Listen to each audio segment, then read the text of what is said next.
नमस्कार बंधुगण, जय जगन्नाथ। भक्ति सागर सस्मिता चैनल आपण मानक स्वागत। आज हेउछि बाट ओषा।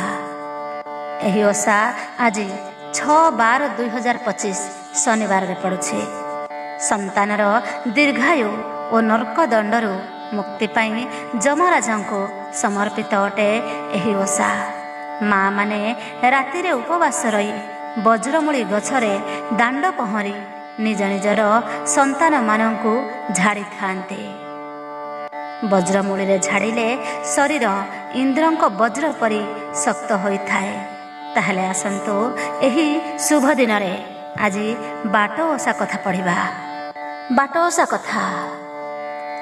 जयतु जय जनार्दन, जयतु कमला रमण, राधारमण वासुदेव, खंडिले कंसासुर गर्व, गोपते बढ़ी गोपपुरे, जनमी कंस बंदी घरे, अशेष महिमा तोहर, के करी पारे ता गोचर, नाही तोहर आदि अंत, तेणु तू बोलाऊ अनंत, सकल सृष्टि हर्ता कर्ता, सकल जन सुखदाता, सकल तोहर अभियान, तो बिनु किछि नाही आन, 33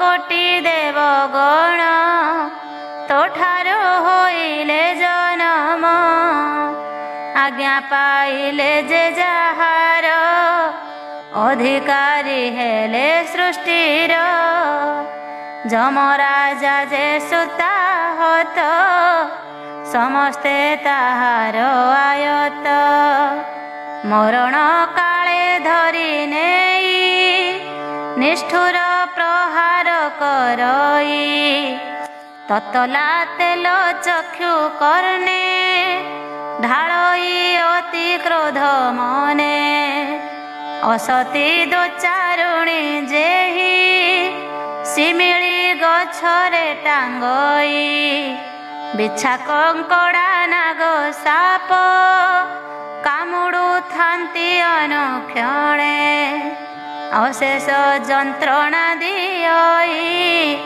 ए कष्ट आउ कष्ट नाही, हेमंत देखी नारायण, विचार कले मने मन, जे व्रते जमर संतोष, से व्रते करिब प्रकाश, जम संतोष सबु भल, नहिले जलंता नल, व्रत को रचि बनमाली, प्रकाश पाई मन भाली, जहार महिमा अनंत, ताकु किए हा बलवंत, हेमंत गला किछि दिन, देख विधाता विधिमान, पाटलीपुर रे ब्राह्मण, थिला जे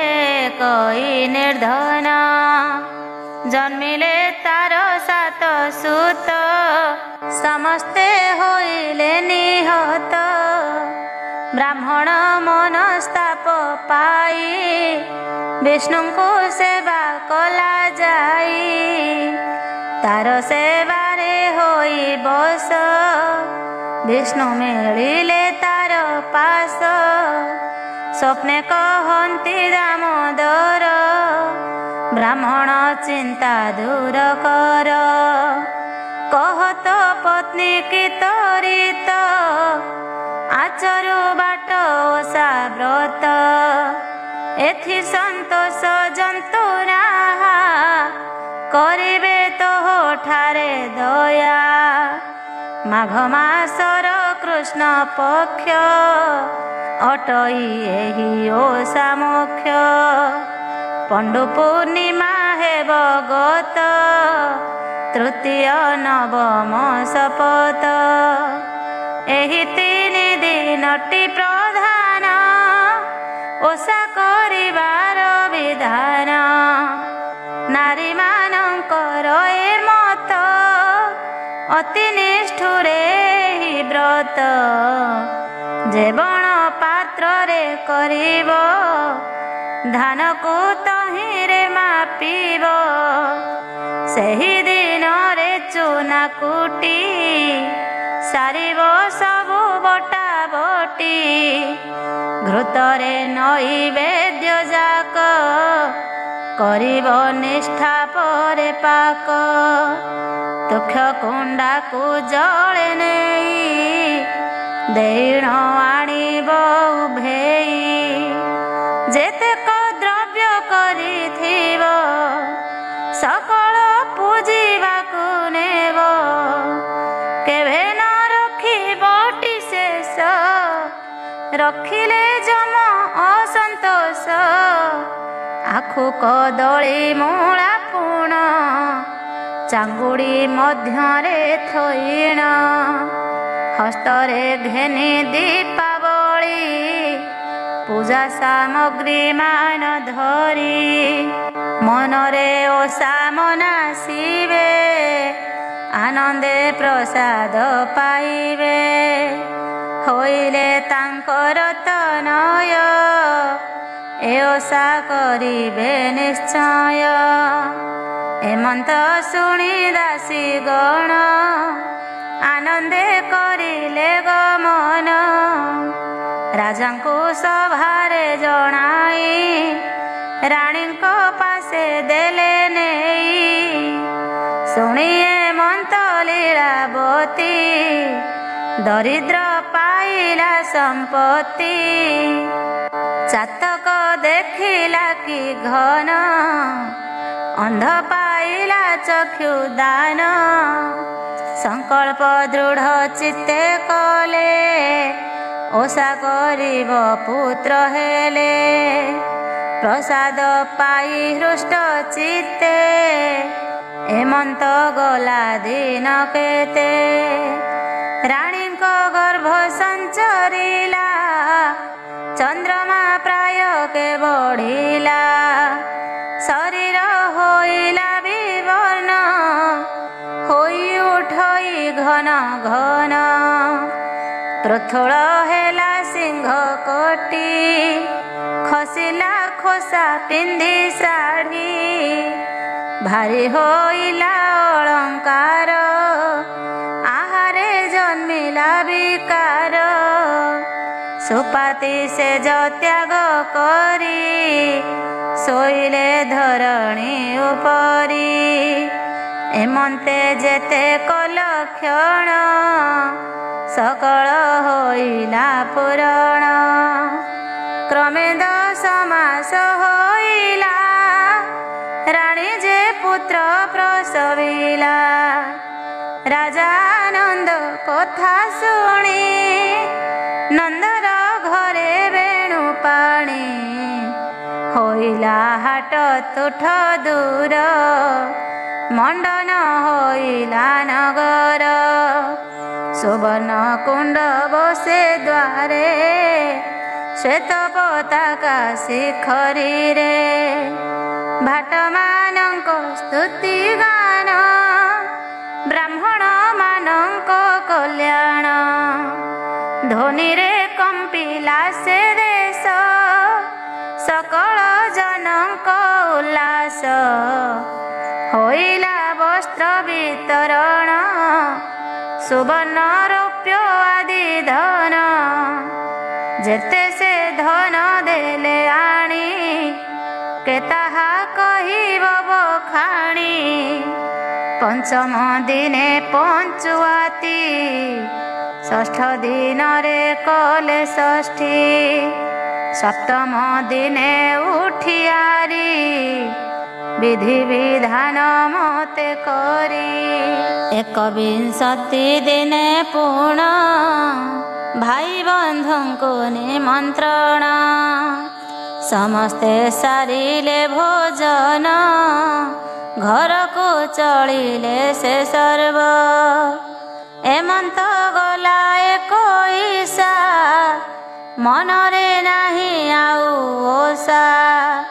ପୁତ୍ରର ନାମ ବୀରସେନ, ଦେଖେ ସାନନ୍ଦ ବେନି ଜନ। ଏମନ୍ତେ ପୁରିଲା ବରଷ, ଦରଟି କଥା ଶୁଣି ତୋଷ। ସ୍ୱଭାବେ ରାଜା ଭୋଳା ମନ, ସର୍ବଦା ସୁଖରେ ମଗନ। ଓଷାର କଥା ନାହିଁ ମନେ, 5 ବରଷ ହେଲା କ୍ରମେ।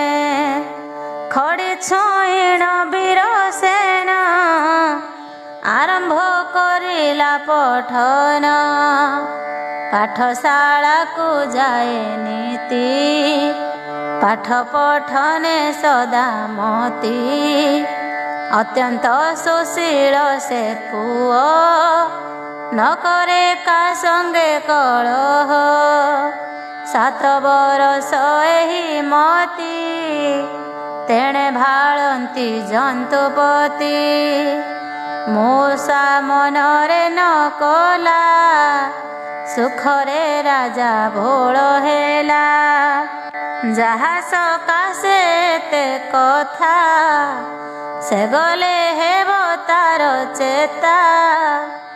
ଏମନ୍ତ ଯମ ରାଜା ଭାଳି, ଅତି କୋପରେ ଗଲେ ଚଳି। ପାଠ ପଢ଼ିଣ ବୀରସେନ, ଘରକୁ କରଇ ଗମନ। ଦେଖିଲେ ପାଶେ କେହି ନାହିଁ, ଏକାକୀ ବାଳକ ଗମଇ। ବାନ୍ଧିଣ ଚର୍ମ ଦଉଡ଼ିରେ, ଘରକୁ ଘେନି ଗଲେ ଖରେ। ମାକୁ କହିଲେ ସନ, ଆଣିଛି ଅପୂର୍ବ ଭୋଜନ। ଏହାକୁ କର ତୁ ରନ୍ଧନ, ଖାଇଲେ ତୋଷ ହେବ ମନ। କାହାର ଏକଇର ବଳା, କେମନ୍ତେ ତୋଷ ତ ବଳିଲା। ଯମଙ୍କ ଘରେ ହି କାଳେ, ଅତିଥି ଏକ ପ୍ରବେଶିଲେ। ତା ଦେଖି ବାଳକକୁ ନେଇ, ଗମ୍ଭୀରି ଭିତରେ ଲୁଚାଇ। ମାତାଙ୍କୁ କୋଳେ ଯମରାଜ, ସତର କର ରନ୍ଧା କାର୍ଯ୍ୟ। କଦଳୀ ବାଡ଼ିରେ ପ୍ରଚୁର, ଆଣତି ଅଣ ବେଗେ କର। ଶୁଣିଣ ମାତା ବେଗେ ଚଳି, ବାଡ଼ିରେ ଖୋଜନ୍ତି କଦଳୀ। 10 ଫେଣିଆ କାନ୍ଦି ଛାଡ଼ି, ଆଣିଲେ 2 ଫେଣିଆ ଲୋଡ଼ି। ଦେଖିଣ ଯମ ଯେ ହସିଲେ, ମାତାଙ୍କୁ ଡାକିଣ ବୋଇଲେ। କେତେ କଦଳୀ ଅବା ନାହିଁ, ଏହାକୁ ଆଣିଲ କିମ୍ପାଇଁ। କଦଳୀ ଜନନୀ ବୋଇଲେ ରେ ସୁତ, ବଡ଼କୁ ନ ଗଲା ମହାତ। 7ଟି ନ ବଳିଲା ଯହୁଁ, ଆଣିଲି ଏହାକୁ ମୁଁ ତହୁଁ। ପୁତ୍ର ବୋଇଲ ମାତା ମୋର, ଅଟଇତେ ମନ୍ତ ବ୍ୟବହାର। ବହୁତ ପୁଅ ଝିଅ ଯହିଁ, ତହିଁକି 7 ନ ବଳଇ। ଅଳପ ଠାରୁ ଆଣେ ମୁହିଁ, ତେଣୁ ମୋହର ଦୋଷ ନାହିଁ। ସ୍ନାନ କରିବା ପାଇଁ ଯମ, ଗମିଲେ ମନ୍ତ କହିଣ। ଯମର ମା ଦୟା ପାଇ, ବୀରସେନକୁ ଯେ କହଇ। କାହାର ପୁତ୍ର ଅଟୁ ବତ୍ସା, ତତେ ଖାଇବ ବୋଲି ଇଚ୍ଛା। ଉପାୟ କହୁଛି ମୁଁ କର, ଏଥିରୁ ହୋଇବୁ ଉଦ୍ଧାର। କାଠ 2 ଖଣ୍ଡ ଘେନି ଯାଅ, ପୂଜା କରିବା ବେଳେ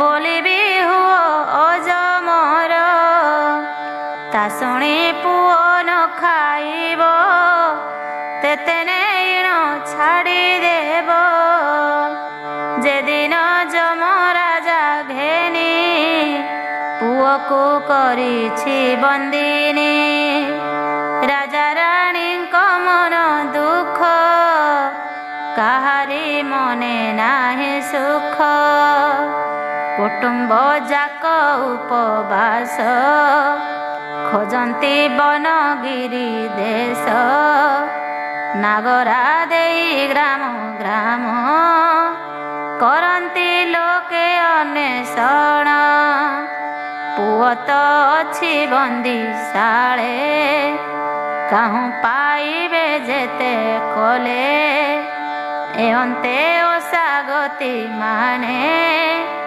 एक मनरे शुण करने मौन भावे शुणिथिब हुलहुली जे देउथिब स्थानरु जमराज आसी पूजा करिबा पाई बसी एमंत बेले वीरसेन छिंकिला काठी पुराइण रोसई घरे जम माता बोले अजमर होइथा जम बोइले होई व्यस्त कि कल भूमात अजमर हुओ बोलई काहाको एमंत कहई जाहाको खाइबार पाई साइती थोइथिली मुही ताहाको कल जमर आउ कि होइब आहार माता बोलई ताहा शुणी तोते कहिली पुत्र मणि कहंती काहाकु बाऊ तो परा पुत्र थाऊ थाऊ एमंते भोजन सारिण मनरे पांचिले जे जम वीरसेन को न मारिबी नैण छाड़ी मु आसिबी चेताई देवी ओषा कर नहिले नेबी आर बार एमंते बेल ही बुड़िला अंधार चौदिग घोटिला रजनी अर्धछि होई अंधारे पथ न दिशई वीरसेन को बध करे बांधिछि चर्म दौड़ी रे एमंते घेनिण इले राजार सिंह द्वारे हेले दांड बाटरे सेन जाई बाड़ियाड़कू गले नेई चर्म दौड़ा मुकुलाई वीरसेन को एहा कही बोलिबु घरे हा जाई जमराजा जे थिले नेई नकल जहु तांको व्रत तेणु से होइले कुपित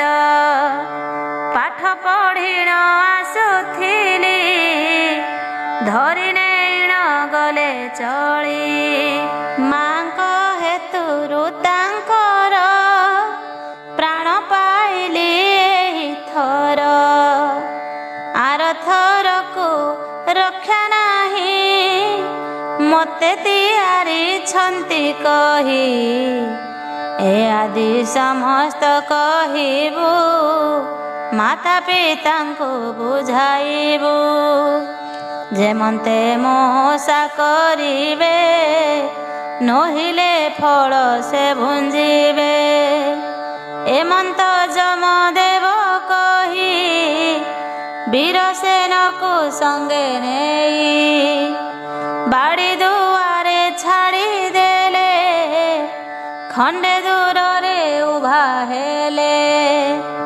ଆକୁଳେ ଡାକେ ମା ମା ଅନାଇ ଥାନ୍ତି ଜନ୍ତୁନା ପୁର ମଧ୍ୟରେ ଲୀଳାବତୀ ବସିଛି ହୋଇ ଦୁଃଖମତୀ ପୋଇଲି ବସିଅଛି ଘେରି ଜଣେ ଶୁଣିଲି ପାଟି କରି ବୋଲଇ ପୁଅର କାନ୍ଦଣା ଶୁଭୁଛି ନାହିଁ ଶୁଣ କିନା କେବଳ 3 ଦିନ ହେଲା ହଜିଛି ବୀର ସେନ ବୋଳା ସତେ ଦେଖିବୁ ଆଉ ପୁଅ କିମ୍ପାଇଁ ତୁମେ ଏହା କୁହ ଏହି ରୂପରେ କୁହା କୁହି ହେଉଅଛନ୍ତି ସର୍ବେ ରହି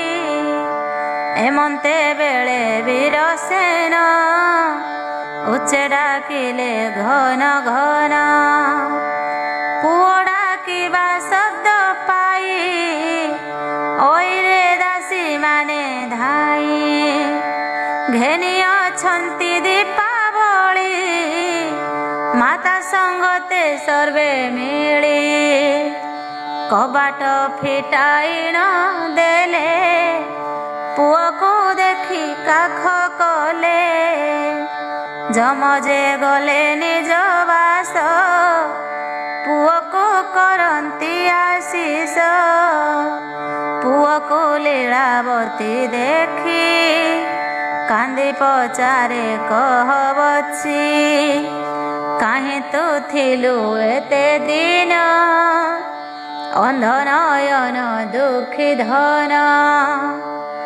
ବାରତା ପାଇଣ ସକଳ ରାଜମନ୍ଦିରେ ହେଲେ ବୋଳ ସମସ୍ତେ ଦେଖ ହରଷିତ ପୁଛନ୍ତି ବାବୁ କହ ସତ କିମ୍ପାଇଁ ରୁଷିଥିଲୁ କାହିଁ କହ ଆମ୍ଭଙ୍କୁ ସର୍ବ ଫେଇ ବୋଲଇ ବୀର ସେନ ଶୁଣି ରୁଷି ନଥିଲି ମୁଁ ଜନନୀ ନକଲ ତୁମ୍ଭେ ବାଟ ଓଷା ହୋଇଲେ ଯମ ରାଜା ଘୋଷା ମୋତେ ଘେନିଣ ଗଲେ ବାନ୍ଧି ସକଳ କହେ କାନ୍ଦି କାନ୍ଦି ତାଙ୍କର ମା ଦୟା କଲେ ବଞ୍ଚିବା ଉପାୟ କହିଲେ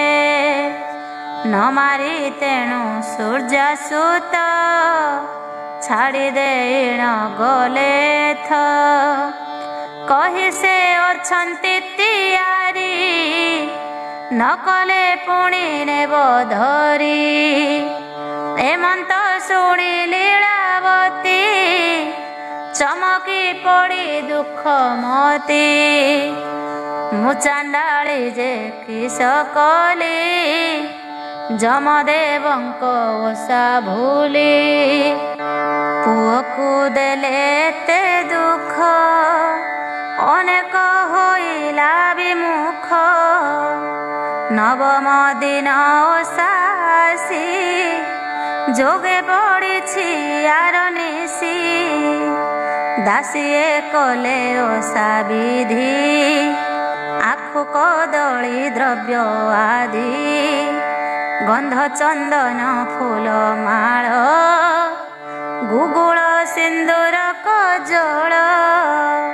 ଯେତେକ ଲୋଡ଼ା ଦ୍ରବ୍ୟମାନ କ୍ଷଣକେ ହେଲା ସମ୍ପାଦନ ଚାଙ୍ଗୁଡ଼ି ଆଦି ସଜ କରି ବାହାର ହେଲେ ସର୍ବନାରୀ ବନସ୍ତ ମଧ୍ୟରେ ମିଳିଲେ ଆନନ୍ଦେ ହୁଳହୁଳି ଦେଲେ ଖନନ କରି ଗର୍ତ୍ତ ଦୁଇ ଗନ୍ଧ ଚନ୍ଦନ ଛେନା ଦେଇ ବିଧି ବିଧାନ ସବୁ କଲେ ବଜ୍ରମୂଳିରେ ପହଁରିଲେ ଆନନ୍ଦେ ଦେଲେ ହୁଳହୁଳି ଯେ ଯା ମନ୍ଦିରେ ଗଲେ ଚଳି ଏଣେ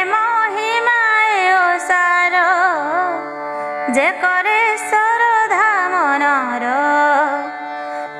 ନିର୍ଧନ ହୁଏ ଧନବାନ ଜନ୍ମାନ୍ଧ ପାଇବ ନୟନ ଯେ କରେ ହୋଇ ନିଷ୍ଠା ବ୍ରତ ଅପୁତ୍ରୀ ହେଲେ ହୁଏ ପୁତ୍ର ଏମନ୍ତ ଅଟେ ବାଟ ଓଷା ଯେ କଲେ ପାଲଟେ ତା ଦଶା ଯମର ଜ୍ୱାଳା ନ ଲାଗଇ ମହାସୁଖରେ ଦିନ ଯାଇ ସୁବର୍ଣ୍ଣ ବାହି ଅମଳିନ ରହିନଥିବ ଦିନ ଦିନ କହିବା ଲୋକକୁ ଶୀତଳ ସମସ୍ତେ ଦେବ କରି ଠୁଳ ଓଷା ବଢ଼ାଇ ଗୃହେ ଯିବ ଆନନ୍ଦେ ହୁଳ ହୁଳି ଦେବ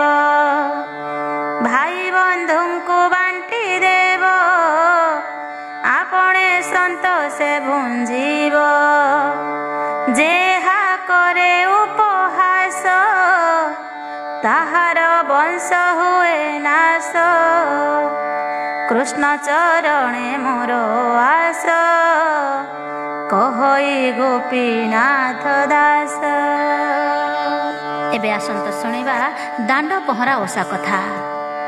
ବିରଞ୍ଚି ବୋଲି ଏକ ନଗର ଥିଲା, ତହିଁରେ ବୀର ବିକ୍ରମ ବୋଲି ଏକ ରାଜା, ତହିଁରେ ବାସୁଦେବ ବୋଲି ଏକ ସାଧବ ଥିଲା। ତାହାର 7 ପୁଅରେ 7 ବୋହୂ। ସେ ସାଧବ ସାନ ବୋହୂ ଏକ ଦିନେ ପିଲାମାନଙ୍କୁ ଛେନାଗୁଡ଼ ବାଣ୍ଟୁଥିଲା। ସବୁ ପିଲାଙ୍କ ହାତରେ ଟିକିଏ ଟିକିଏ ଦେଲା। ପଛେ ଗୋଟେ ପିଲା ଅଇଲା, ତାହାକୁ ଖପରାଟିଏ ଭଣ୍ଡି ଦେଲା। ସେ ବାଳକ ତାହାକୁ ବୋଇଲା, ମୋତେ ଖପରା ଦେଇ ଭଣ୍ଡି ଦେଲୁ, ମୁଁ ତୋତେ 7 ଥର ଭଣ୍ଡିବି। ଏମନ୍ତ ବୋଲି ସେ ପିଲା ମନରେ କ୍ରୋଧ ହୋଇ ଘରକୁ ଗଲା। କେତେକ ଦିନ ସେ ପିଲା ସର୍ପାଘାତ ହୋଇ ମରିଗଲା। ସେହି ବାଳକ ସାଧବ ସାନ ବୋହୂ ଗର୍ଭରେ ରହିଲା। 10 ମାସ ସମ୍ପୂର୍ଣ୍ଣ ହୋଇ ଜନ୍ମ ହେଲା। ବାଳକ ଜନ୍ମ ହେଲା ଶୁଣି ସାଧବ ଘରେ ବହୁତ ଆନନ୍ଦ ହେଲେ। ବାଳକ ଜନ୍ମ ହେଲା ଶୁଣି ସାଧବ ଘରେ ବହୁତ ଆନନ୍ଦ ହେଲେ। ଚନ୍ଦନ କାଠରେ ଅନ୍ତଡ଼ି ଜାଳିଲେ, ଗୁଆ ଘିଅରେ ଦୀପ ଜାଳିଲେ। ସେ ପୁତ୍ର ରାତ୍ର ପ୍ରହରକଠାରେ ରକ୍ତ ପ୍ରସାବ କରି ମରିଗଲା। ମରିବା ଦେଖି ଅତି ଦୁଃଖିତ ହେଲେ। ତାହାକୁ ଶ୍ମଶାନ ଭୂମିରେ ପକାଇ ଆସିଲେ। 10 ଦିନ ଉତ୍ତାରେ କ୍ରିୟାକ୍ରମ କଲେ। ସେହି ବୋହୂ ସେହି ମାସରେ ଗର୍ଭମାସ ହେଲା। 10 ମାସ ସମ୍ପୂର୍ଣ୍ଣ ହୋଇ ବାଳକ ଜନ୍ମ ହେଲା। ପୁତ୍ରକୁ ଦେଖି ସାଧବ ଘରେ ବହୁତ ଆନନ୍ଦିତ ହେଲେ। 6 ଦିନରେ 60 ଓଷା କଲେ। ସେଦିନ ମାତା ପୁତ୍ର ଶୋଇଛନ୍ତି। ରାତ୍ର ଅର୍ଦ୍ଧଟାରେ ସେ ପୁତ୍ର ଅଦ୍ଭୁତରେ ଚମକି ନିଆଁରେ ପଡ଼ି ମରିଗଲା। ଏହା ଦେଖି ସମସ୍ତେ ଆରତ ହେଲେ। ଶ୍ମଶାନ ଭୂମିରେ ପକାଇ ଆସିଲେ। କ୍ରିୟାକର୍ମ ମାନ କଲେ, ବିପ୍ରମାନଙ୍କୁ ଦାନ କଲେ। ଏମନ୍ତ କେତେ ଦିନ ଉତ୍ତାରେ ପୁଣି ସାଧବ ବୋହୂ ଗର୍ଭବାସ ହେଲା।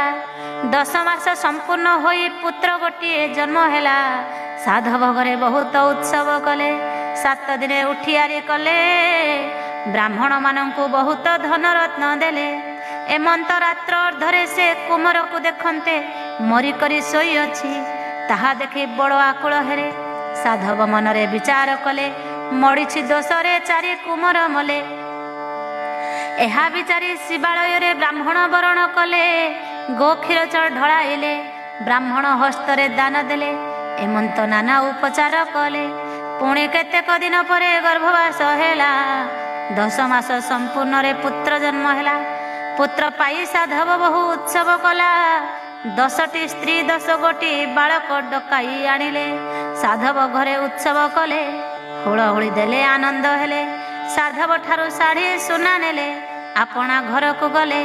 ସେଦିନ ରାତ୍ରିରେ ଧାଇ ପରିବାରୀ ମାନେ ପୁତ୍ରକୁ ଜଗି ବସିଲେ। 12 ଦିନ 12 ଯାତ୍ରା ବିଧି କଲେ। ସେଦିନ ପିଲା ନିଦ୍ରାରେ ଶୋଇଥିଲା। 3 ଗୋଟି ବୋବାଳି ଦେଇ ମରିଗଲା। ସମସ୍ତେ ଶୁଣି ବିକଳ ହେଲେ।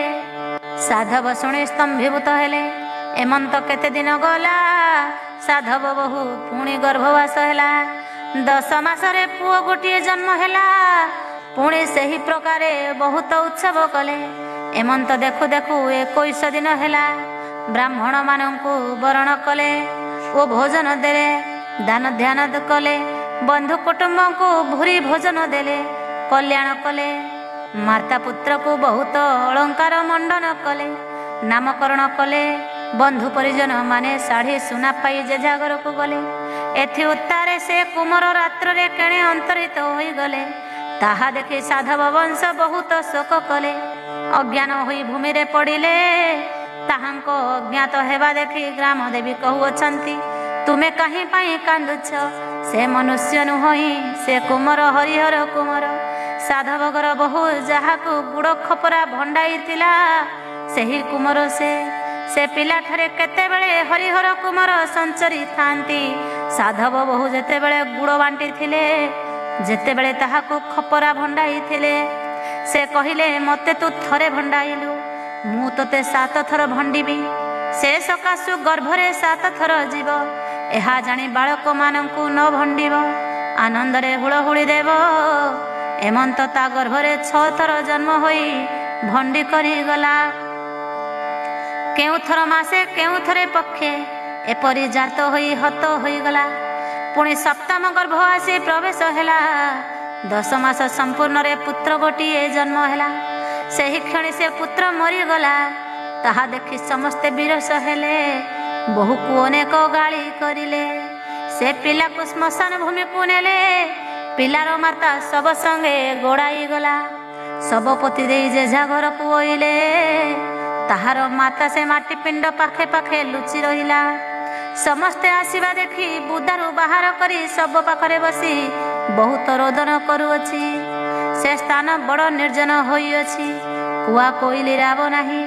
ଏମନ୍ତ ସମୟରେ ନିତେଇ ଧୋବଣୀ ଭ୍ରମଣ କରି ସ୍ୱର୍ଗରୁ ମଞ୍ଚକୁ ଆସୁଅଛି। ତାହାର କାନ୍ଦଣା କନରେ ଶୁଣିଲା। ତା ପାଖକୁ ଯାଇ ପଚାରିଲା, ତୁ କିଏ? ଶ୍ମଶାନ ଭୂମିରେ ନିର୍ଜନ ସ୍ଥାନରେ କାନ୍ଦୁଅଛୁ, ଭୂତ କି ଡାହାଣୀ ମୋ ଆଗରେ କହ। ତହିଁକି ସାଧବ ଘର ବୋହୂ କହିଲା, ମୁଁ ଡାହାଣୀ କି ଭୂତ ନୁହଁ, ମୁଁ ସାଧବ ଘର ସାନ ବୋହୂ। ମୋହର ସପ୍ତ କୁମର ମଲାରୁ ମୁଁ ବନସ୍ତରେ ପଶି କାନ୍ଦୁଛି।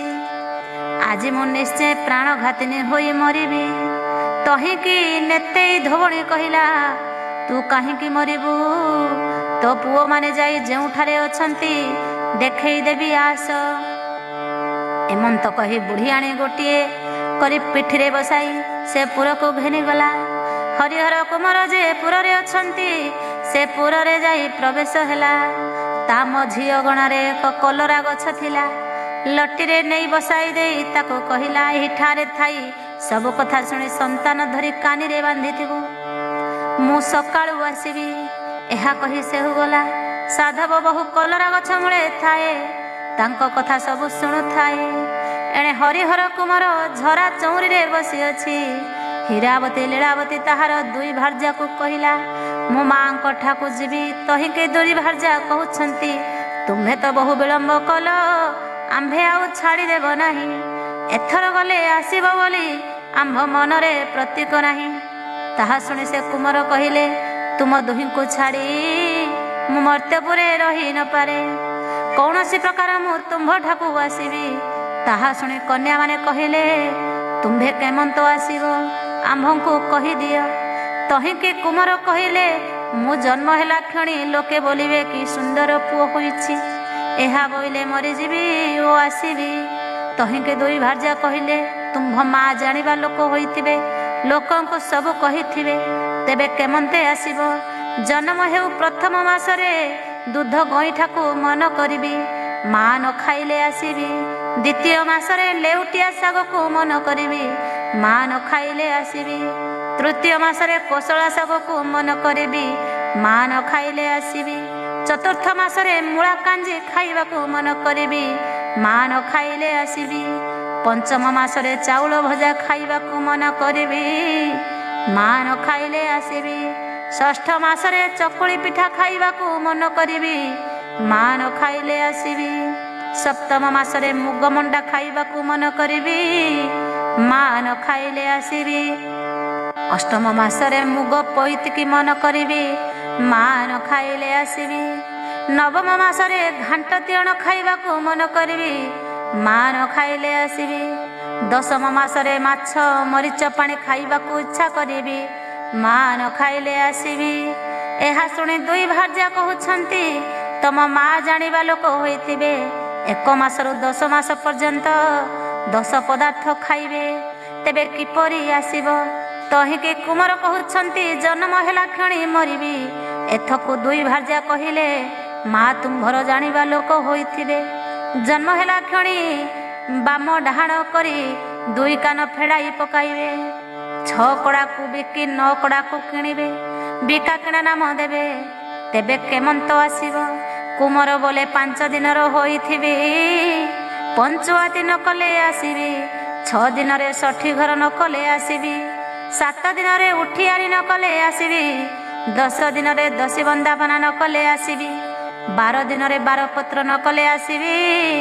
21 ଦିନରେ ନୂତନ ବସ୍ତ୍ର ଅଳଙ୍କାର ନ କଲେ ଆସିବି। ଏଥୁକି ଦୁଇ ଭାର୍ଯ୍ୟା କହିଲେ, ମା ତୁମ୍ଭର ଚତୁରପଣ କରି ସବୁଠାରୁ ସବୁ ସମ୍ଭାର କରିଥିବେ। ଜନ୍ମଦିନ ଠାରୁ 21 ଦିନ ପର୍ଯ୍ୟନ୍ତ ସମସ୍ତ ବିଧାନ କଲେ, କେମନ୍ତେ ଆସିବ? ତହିଁକି କୁମାର କହିଲେ, ଗୁରୁଣ୍ଡି କରି ନିଆଁ ଉମେଇରେ ପଡ଼ି ଆସିବି। 10 ମାସରେ ବାଡ଼ କାନ୍ଥ ଧରି ଛିଡ଼ା ହୋଇଥିବି, ପଡ଼ି ମରିବି। ଆସିବି ଦାନ୍ତ ଉଠିଲା କ୍ଷଣି ଦାନ୍ତ ଗଇଁଠା ନ କଲେ ଆସିବି। ଚାଲି ବୁଲି ପାରିଲା କ୍ଷଣି ଧାନ କୁଟାରେ ପାଣି ଅଣାରେ ଭାତ ଖିଆରେ କାନ ଧରି କାନ୍ଦିବି। ପରପଞ୍ଚ ପିଲା ବୋଇଲେ ଆସିବି। ଦଣ୍ଡାରେ ଖେଳୁଥିବି, ତେଲି ଘର ତେଲି ପସରା ଭାଙ୍ଗିଦେବି। ତେଲି ଗାଳି ଦେଲେ ଆସିବି। ଦାଣ୍ଡରେ କୁମ୍ଭାର ହାଣ୍ଡି ଘେନି ଆସୁଥିବ, ତାର ହାଣ୍ଡି ବାଡ଼େଇ ଦେବି। ତହିଁକି ଗାଳି ଦେଲେ ଆସିବି। ଏଥକୁ ଦୁଇ ଭାର୍ଯ୍ୟା କହିଲେ, ମା ସଙ୍ଗେ ସଙ୍ଗେ ଥିବେ। ପଣକ ଠାଇଁ କାନେ ଦେଇ ବୋଧ କରିବେ, ସେମାନେ ଗାଳି ନ ଦେବେ କେମନ୍ତେ ଆସିବ?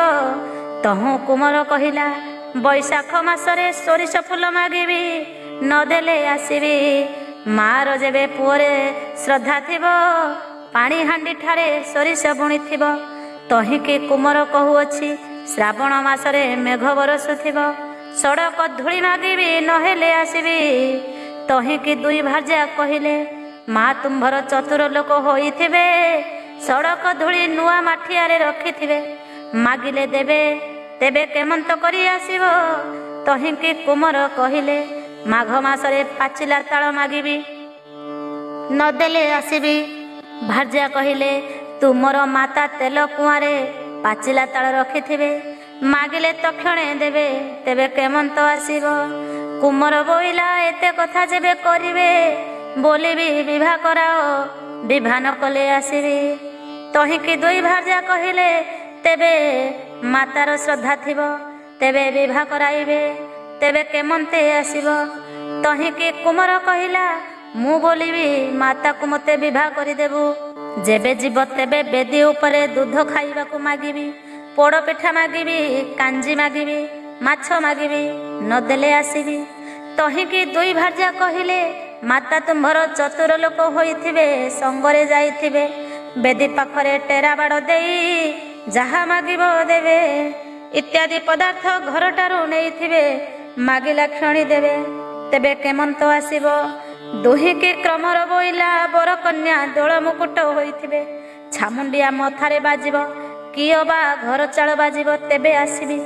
ତହିଁକି ଦୁଇ ଭାର୍ଯ୍ୟା କହିଲେ, ଯେବେ ବେଦୀ ଉପରେ ଚାନ୍ଦୁଆ ଟାଣିଥିବେ, ଓଳି ତଳେ ଉଷୁନା ଧରିଥିବେ, ବର କନ୍ୟାକୁ ଘରକୁ ନେବେ, ତେବେ କେମନ୍ତ ଆସିବ?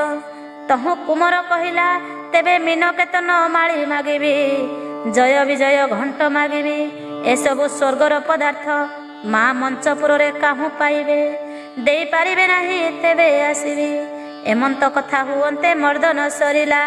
ସେଠାରୁ ଦୁଇ କନ୍ୟା ମର୍ଦ୍ଦନ ମଳୁକୁଟି ସଙ୍ଗେ ମୀନକେତନ ମାଳି ଜୟ ବିଜୟ ଘଣ୍ଟ କଲରା ଗଛ ମୂଳକୁ ପକାଇ ଦେଲେ।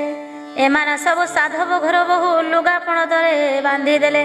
ଏମନ୍ତ ରାତ୍ରି ପାହିଲା, ନେତେଇ ଧୋବଣୀ ଅଇଲା, ବୋଇଲା, ସାଧବ ବୋହୁ ଆସ, ମୋ ସଙ୍ଗେ ଯିବୁ। ତହୁଁ ଦୁଇ ଜଣ ସାଙ୍ଗ ହୋଇ ଚଳିଗଲେ। ନେତେଇ ଧୋବଣୀ ବୋହୂକୁ ସାଧବ ଘର ଗଙ୍ଗା ଯମୁନା ମରାଇ ପାଖେ ଛାଡ଼ି କରି ଗଲା। ଏବେ ସାଧବ ଘର ବୋହୂକୁ ଖୋଜୁଛନ୍ତି। ପରିଚାରିକା ମାନେ ଦେଖି ସାଧବ ଘର କହିଲେ, ବୋଇଲେ ତୁମ୍ଭ ବୋହୂ ଆସିଲେଣି। ତାହା ଶୁଣି ବହୁତ ଆନନ୍ଦ ହେଲେ। ବୋହୂ को कुंढाई करी घर को घेनी गले। एमंते केते दिन गला, केते दिन अंतरे बहु गर्भवास हैला। मासक ठारू 10 मास पर्यंत जहा शुणी आसीथिला ताहा को खाइला। एमंत 10 मास पूर्ण हैला। मार्गशीर जाई पुष मास हैला। पुष मास तृतीय दिन रात्र 3 घड़ी ठारे पुत्र गोटिए जन्म हैला। जन्म हैला क्षणी नाक कान फेड़ाई पकाइला। हाड़िया सिरकी आनी 6 कड़ा को बिकी 9 कड़ा को किणिले। किणा बिका हाड़ी बोली नाम देले। एंतुड़ी सजाड़िले। 5 दिने पंचुआती कले। 6 दिने षठी घर कले। 21 दिन पर्यंत जेउ दिन जेउ विधि कले। पुओ पेटेइला क्षणी द्वार बंध उच्च कले। से कुमार भार्या आगरे जेपरी कहिथिला सेहीपरि सबु कथारे अळी कला। साधव घर बहु समय अनुसारे ताहा ठीक रूपे जोगाइला। से कुमार कौनसी रूपे जाई न पारी माता को दिने मीनकेतन माली ओ जय विजय घंटी मागिला। मागिला क्षणी माता बाहर करी पुओ को देला। कुमार आश्चर्य होई मनरे विचार कला। माँ ए सबु कहूँ पाइला। माँ को पचारिला एहा को केउठारु आनिलु। ताहा सुनी माँ कहिला अरे पुओ मु तोहरी लागी सेपुर को जाइथिली। माता ठारू सब कथा सुनी निश्चित होई रहिले। केते काल गला कुमारर माता पिता स्वर्ग को गले। कुमार तांकर क्रियाकर्म करी सुखरे घरे रहिले। जोड़िए पुओ जन्मिले तेणे स्वर्गर हीरावती और लीलावती भाविले।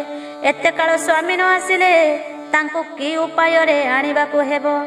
एहा भाबी दुहे हाड़ी आनी बेश धरी मर्त्य उपर को कोली बिकी आसीथिले। एणे कुमारर स्त्री आपणार छोट छोट पुओं को चाउल देई कोली किनिबा को पठाई देला। हाड़ी आनी अल्प कोली देबारु कुमारर स्त्री संगे हाड़ी आनीर बोला बोली हेला। हाड़ी आनी कहिले आनी माणी ठाणी विभाग होई तार नाम न जानी। स्त्री अभिमान रे स्वामी के कहिला 2टा हाड़ी आनी मते एपरी कहिले तुम्भर नाम कौन।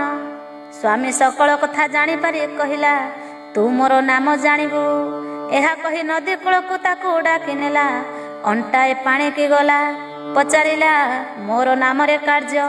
तहु कुमार तेबे पानी की गला पचारिला तोर मोर कार्य कि नाम रे कार्य। नारी कहिला मोर नाम रे कार्य। तहु कुमार हाथ टेकी कहिला मोर नाम हरिहर कुमार। एहा कही डूबी गला आउ उठिला नहीं।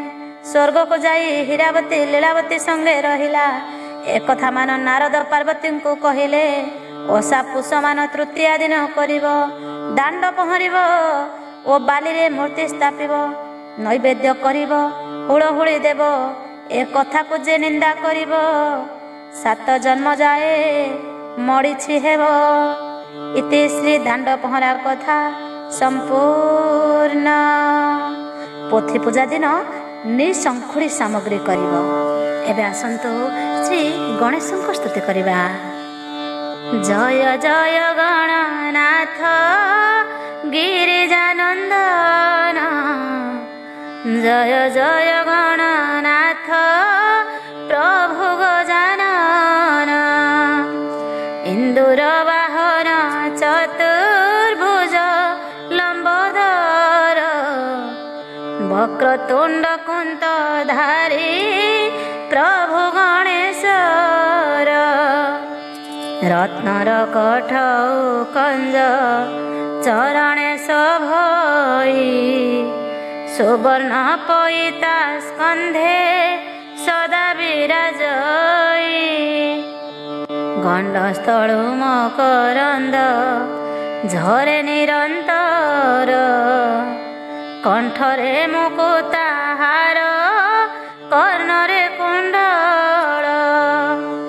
अमृतर लडु हस्ते धर विश्वमूर्ति। शुद्ध सुवर्ण प्रायक अपघन कांति। अजनी संभूत प्रभु सर्वग्रे पूज्य। दिदंत अंकुश पाश हस्त विघ्नराज। माता गे द्वार जगी पितृद्रोही हेल। ପିତାଙ୍କ ସଙ୍ଗ ତେରଣ ଘୋର ତର କଲ। କୋପ ଚିତ୍ତେ ମହାଦେବ ଛେଦିଲେ ମସ୍ତକ। ପରେ ଜାଣି ନିଜ ସୁତ କଲେ ମନସ୍ତାପ। ଉପାୟ ଖୋଜିଲେ ହର ଗୌରୀ ବସିଣ। ଶେଷେ ଗଜ ମୁଣ୍ଡ ଯୋଡ଼ି ଦେଲେ ଜୀବଦାନ। ଦେବ ଦେବ ମହାଦେବ ଦେଲେ ଭାବେ ବର। ସିଦ୍ଧିଦାତା ବୁଦ୍ଧିଦାତା ହେଲ ବିଦ୍ୟାଧର। ତୁମ୍ଭଙ୍କୁ ସେବିଲେ ମୂର୍ଖ ହୁଅଇ ପଣ୍ଡିତ। ବୁଦ୍ଧି ବିଦ୍ୟା ଅଷ୍ଟ ସିଦ୍ଧି ହୁଅଇ ପ୍ରାପତ। ସର୍ବ କାର୍ଯ୍ୟେ ତୁମ୍ଭ ପୂଜା ହୁଏ ସର୍ବଗ୍ରେ। ତୁମ୍ଭ ଠାରେ ଯେହୁ ଦ୍ରୋହୀ ମୂର୍ଖ ହୁଏ ଭବେ। ଜ୍ଞାନେ ହରାଇଲ ଜ୍ୟେଷ୍ଠ ଭ୍ରାତାଙ୍କୁ ସହଜେ। କବି ପଣ୍ଡିତ ଯେ ଆଗ ତୁମ୍ଭ ପାଦ ପୂଜେ। ଶୁକ୍ଳ ଚତୁର୍ଥୀରେ ଯିଏ ତୁମ୍ଭ ବ୍ରତ କରେ। ତାର ସମ ପୁଣ୍ୟବନ୍ତ ନାହିଁ ଏ ସଂସାରେ। ବିଦ୍ୟାର ଭଣ୍ଡାର आहे କରୁଣା ସାଗର। ଅସମତା କେବେ ନାହିଁ ଦୃଷ୍ଟିରେ ତୁମ୍ଭର। ଦେବୀ ପାର୍ବତୀଙ୍କ ଅଙ୍ଗ ମଉଳିରୁ ଜାତ। ତେଣୁ କରି ଖ୍ୟାତ ହେଲ ଅଜନି ସମ୍ଭୂତ। ତୁମ୍ଭଙ୍କୁ ସେବିଲେ ହର ଗୌରୀ ସନ୍ତୋଷ। ତୁମ୍ଭଙ୍କୁ ସେବିଲେ ପଞ୍ଚ ଦେବତା ବିତୋଷ। ତାଣ୍ଡବ ନୃତ୍ୟ ଆରମ୍ଭ କଲେ ତ୍ରିଲୋଚନ। ମାତା ଅମ୍ବିକା ଯେ ତହିଁ ଦେଲେ ଯୋଗଦାନ। କାର୍ତ୍ତିକେୟ କାହିଁ ଥିଲେ ଆରମ୍ଭିଲେ ନୃତ୍ୟ। ଧୀରେ ଧୀରେ ଅନ୍ୟମାନେ ତହିଁ ଦେଲେ ଚିତ୍ତ। ପ୍ରଳୟ ଅବଶ୍ୟମ୍ଭାବୀ ଜାଣି ଗଜମାଥ। ଢଳି ଢଳି ନୃତ୍ୟ କରି ହେଲ ଉପସ୍ଥିତ। ସକଳଙ୍କ ନୃତ୍ୟରୁ ଯେ କଲେ ନିବାରିତ। ନିଶ୍ଚିନ୍ତ ପ୍ରଳୟେ ବିଘ୍ନ ଘଟିଲା ତୁରିତ। ତେଣୁ କରି ବିଘ୍ନରାଜ ନାମ ଦେଲେ ହର। ତୁମ୍ଭଙ୍କୁ ସେବିଲେ ସର୍ବ ବିଘ୍ନ ହୁଏ ଦୂର। ତୁମ୍ଭର ମହିମା ପ୍ରଭୁ କେ ବର୍ଣ୍ଣିବ କାହିଁ। ଚରଣେ ଶରଣ ଗଲି କର ମତେ ତ୍ରାହି। ଶ୍ରୀ ବିଷ୍ଣୁଙ୍କ ସ୍ତୁତି। ନମସ୍ତେ ପୁରୁଷୋତ୍ତମ ମାଧବ ମୁରାରୀ। ପରମ ବ୍ରହ୍ମ ପରାତ୍ପର ଅନ୍ତର୍ଯାମୀ ହରି। କିଛି ହିଁ ନଥିଲା ଦେବ ମହାପ୍ରଳୟରେ। ଏକମାତ୍ର ତୁମ୍ଭେ ଥିଲ ଅନନ୍ତ ଶଯ୍ୟାରେ। ତୁମ୍ଭ କର୍ଣ୍ଣରୁ ପୁରୁଷେ ହୋଇଲା ସମ୍ଭୂତ। ମଧୁକୈଟଭ ବୋଲିତା ନାମ ହେଲା ଖ୍ୟାତ। ପ୍ରଳୟ ଜଳ ତାହାକୁ ହେଲା ଆଣ୍ଠୁଆଣି। ଲକ୍ଷ୍ମୀଙ୍କୁ ବୋଲନ୍ତେ ସେହି ମୂଢ଼ କୋଟ କଟୁବାଣୀ ହାଡ଼ ସହିତେ ତାହାର ମାଂସ ଫିଙ୍ଗି ଦେଲେ ମଦ ପରି କରି ତାକୁ ଜଳେ ପକାଇଲେ।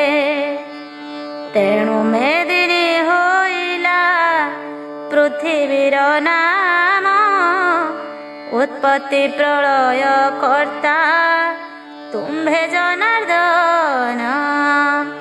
ଜୟ ଜୟ ଭଗବାନ ଜୟ ମଧୁହାରୀ ଜୟ ଆଦି ଅବତାରେ ମତ୍ସ୍ୟ ରୂପଧାରୀ। ନମସ୍ତେ ମୋହିନୀ ରୂପୀ ସୁନ୍ଦର ନାଶନ ନମ କୁର୍ମ ଅବତାର ମନ୍ଦର ଧାରଣ। ନମସ୍ତେ ବରାହ ପୃଥ୍ୱୀ ଦନ୍ତଗ୍ରେ ଧରି ନୃସିଂହ ରୂପେ ହିରଣ୍ୟ କାଶ୍ୟପ ବିଦାରୀ। ଦେବଙ୍କ ବଳେ କାଶ୍ୟପ କୋଳେ ଜାତ ହେଲ ବାମନ ରୂପେ ବଳିକି ପାତାଳେ ରଖିଲ। ପୃଥ୍ୱୀରେ କ୍ଷତ୍ରିୟ ବଂଶ ବହୁତ ବଢ଼ିଲେ ଦାନ ଯୋଗ ଯଜ୍ଞ ବିନା ଅନ୍ୟାୟ ମାତିଲେ।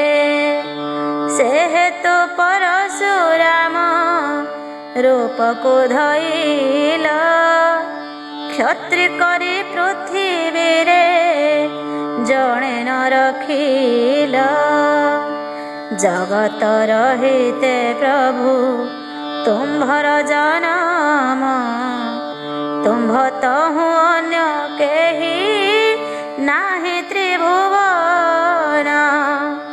ସର୍ବଜୀବେ ସର୍ବକାଳେ ରକ୍ଷକ ଆପଣ ତୁମ୍ଭର ପ୍ରସାଦେ ସ୍ୱର୍ଗେ ଭୋଗେ ଦେବଗଣ। ନମ ନମ ନାରାୟଣ ବ୍ରହ୍ମ ସନାତନ ସଂସାରର ହେତୁ ତୁମେ ହୁଅ ଅବତୀର୍ଣ୍ଣ। ତୁମେ ଆଦି ତୁମେ ମଧ୍ୟ ତୁମେ ଅନ୍ତ ରୂପେ ସକଳ ଜଗତ ଭରି ଅଛଲ ମକୁପେ। ତୁମ୍ଭେ ଇନ୍ଦ୍ର ତୁମ୍ଭେ ଚନ୍ଦ୍ର ତୁମ୍ଭେ ଦିବାକର ଆକାଶ ପାତାଳ ତୁମେ ଦୀର୍ଘ କଳେବର। ଆତ୍ମରୂପ ଚରାଚର ଯିବେ ତବ ସ୍ଥିତି ତବ ତତ୍ତ୍ୱ ଜାଣିବାରେ ନାହିଁ କାଶକତି। ଦୟା କର ଯାରେ ତୁମେ ସବୁ ସେ ପାରଇ ତେଣୁ ଦୟାମୟ ନାମ ଭବେ ବିସ୍ତାରଇ। କଳି ଯୁଗ ଭାବ ଦେଖି ହୋଇଲ ମୌନ ଉଠ ଉଠ ମହାବାହୁ ଫେଡ଼ ମନୟନ।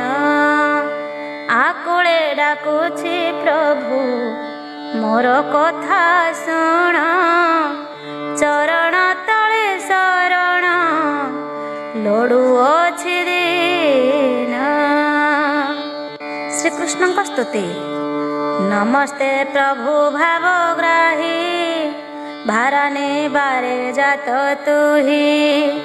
ନମଇ ପଙ୍କଜ ପୟର ପଙ୍କଜ ଲୋଚନ ସୁନ୍ଦର ଶ୍ୟାମ ସୁନ୍ଦର କଳେବର ପ୍ରସନ୍ନ ବଦନ ସୁନ୍ଦର।